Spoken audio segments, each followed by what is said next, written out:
Thème 1, les locaux. Partie 3, la communication. Chapitre 1, les ondes électromagnétiques. Donc il y a plusieurs moyens de communication dans les locaux. Trois supports majoritairement vous verrez dans les canaux de transmission, support filaire, support optique ou support aérien. Donc on commence par la première application, la voix, qui est évidemment un support aérien et c'est une onde sonore. Le Wi-Fi c'est aussi du support aérien et c'est une onde électromagnétique.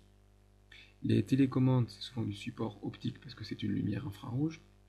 Les courants porteurs c'est du support filaire, ça passe au travers d'un fil, c'est donc une transmission électrique. Les témoins lumineux de divers objets sont des supports optiques avec une onde visible. Des casques musicaux, c'est un support filaire, quoiqu'il existe de plus en plus du sans fil, via un courant électrique. Les radios, c'est du support aérien, et donc c'est une onde radio, une onde électromagnétique.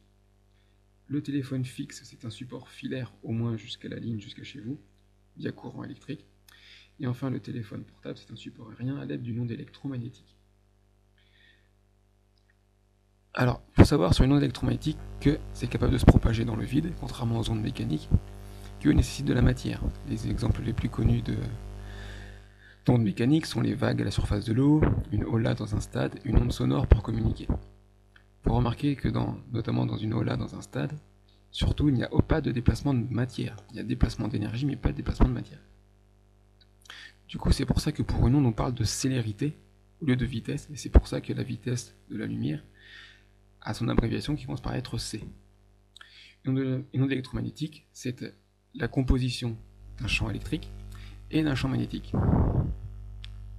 Alors qu'est-ce que c'est qu'un champ? C'est l'influence que peut exercer à distance un objet sur son environnement, et pour être sensible à un champ, il faut évidemment posséder la même propriété.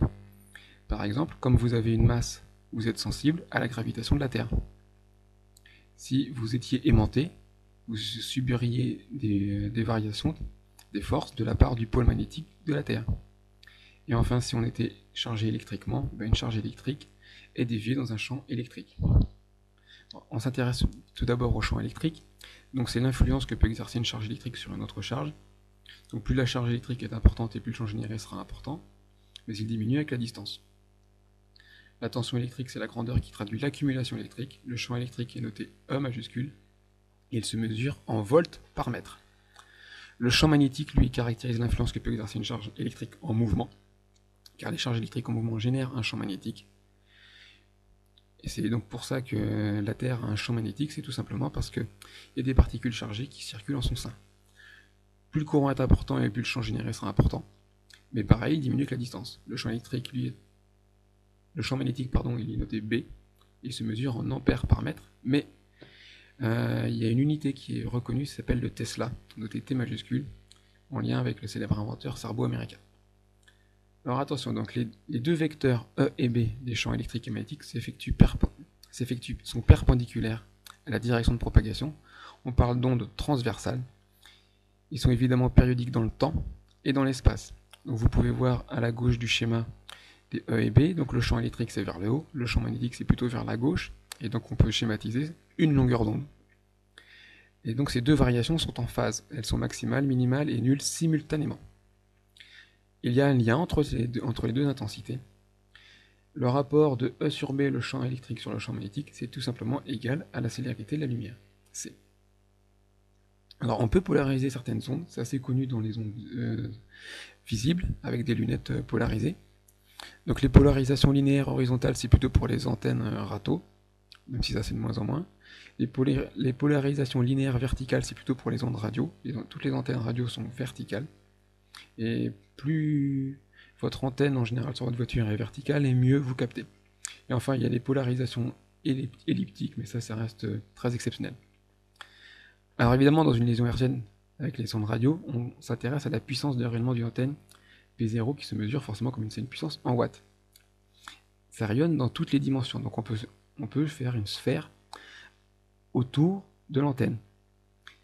Et donc pour connaître la puissance d'émission de l'antenne, c'est-à-dire à l'endroit où nous on reçoit, on fait le rapport P0, la puissance de rayonnement, divisé par 4pi d carré, parce que 4pi d carré, c'est donc la surface de la sphère, avec d qui est la distance, qui est comparable au rayon. Un champ électrique généré par l'antenne, ça se mesure avec un champ mètre. Et donc le champ électrique il varie avec la relation, comme vous pouvez le voir, avec E est égal à racine carrée de alpha P0 divisé par D, alpha étant la résistance de l'antenne tout simplement. Et enfin, les ondes électromagnétiques ne sont pas envoyées que dans les airs pour transmettre des informations. On développe notamment beaucoup la fibre optique. Donc c'est un fil de verre transparent qui permet de conduire un rayonnement visible sur de longues distances à peu près à la vitesse de 2 × 10 puissance 8 mètres par seconde. C'est les 2/3 de la vitesse de la lumière. Et à l'intérieur, le signal il se propage par réflexion totale. Vous avez deux schémas avec soit deux types de fibres optiques différentes. Une à gradient d'indice et une à indice constant.